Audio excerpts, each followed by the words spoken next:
Olivier, tous les quotidiens publient ce matin en première page les photos de Rina et Maya, ces deux sœurs qui ont été assassinées vendredi dans un attentat terroriste. Ouais, des premières pages qui ne laissent personne indifférent ce matin. Une famille déchirée pour le Yediot Ahronot, une famille détruite pour le Israël Hayom.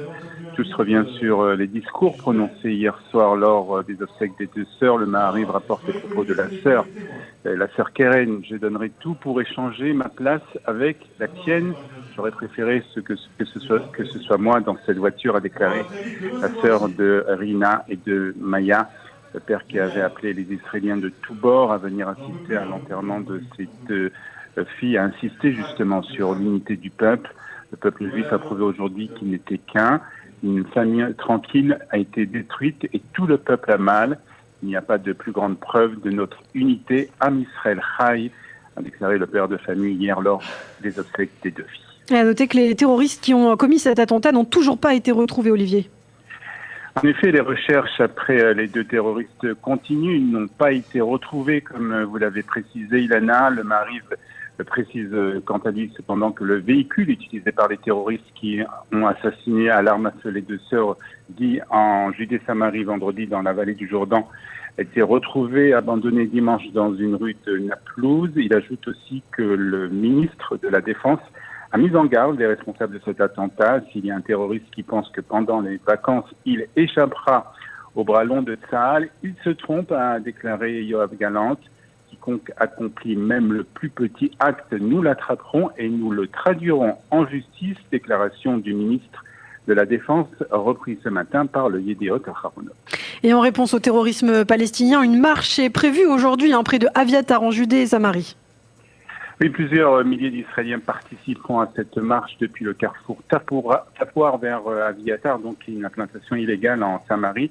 Le Israël Hayom précise que les forces de l'ordre assureront la sécurité des marcheurs. Il ajoute aussi que plusieurs ministres, dont Itamar Ben-Gvir et Bezalel Smotrich, ainsi que plusieurs députés, ont l'intention de participer à cette marche. Dans le reste de l'actualité, sur la scène politique à présent, le Likoud perd de sa force selon un sondage de la télévision israélienne. En effet, selon un sondage de la 13e chaîne, si les élections avaient lieu aujourd'hui, le parti de Benny Gantz remporterait 29 sièges et se placerait donc en tête, suivi du parti de Yair Lapid, Yesh Atid, avec 21 mandats. Le Likoud, dirigé par Binyamin Netanyahou, ne recueillerait que 20 sièges, et les partis de sionistes religieux et Otzma Yehudit réunis remporteraient, eux, 11 mandats, le Chasse 9 mandats et Judaïsme Torah de la Torah 6 mandats, ce qui ne permettrait pas, selon ces résultats, à la droite de former une coalition. Mais ce sondage pose pas mal d'interrogations. Amit Segal de la chaîne 12 reconnaît qu'il s'agit de mauvais résultats pour la droite israélienne, mais qu'il faut cependant relativiser. Il explique en effet que les résultats du sondage du professeur Camille Fouch, publié par la chaîne 13, ne sont pas réalistes. Une perte de 18 mandats en 13 mois et de 12 en un mois ne s'est jamais vue. Ce sont des résultats qui ne collent pas avec la réalité et la démographie de 2023, selon Amit Segal. Il ajoute que la situation de Netanyahou et de la coalition est suffisamment mauvaise pour ne pas avoir besoin d'en rajouter avec le genre de ce sondage bizarre, déclare le commentateur de la chaîne. Amit Segal évalue aussi que le bloc de droite aujourd'hui se situe entre 55 et 58 mandats. Un mot de cette information, le Mossad aurait encouragé ses employés et la population à protester contre la réforme juridique. C'est ce qu'affirment deux quotidiens américains dans leurs éditions en ligne.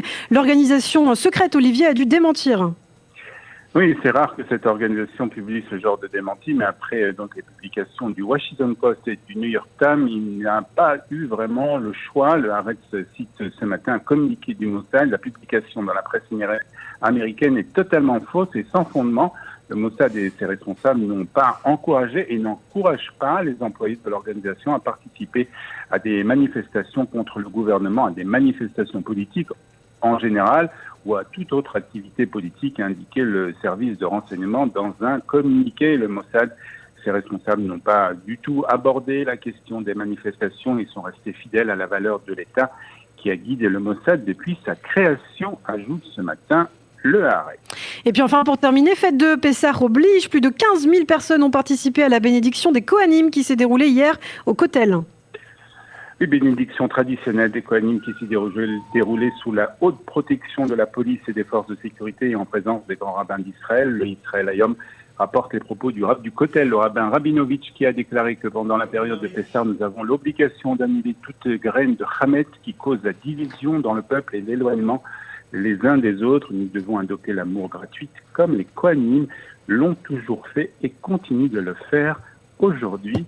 Chag Sameach depuis Jérusalem, Ilana.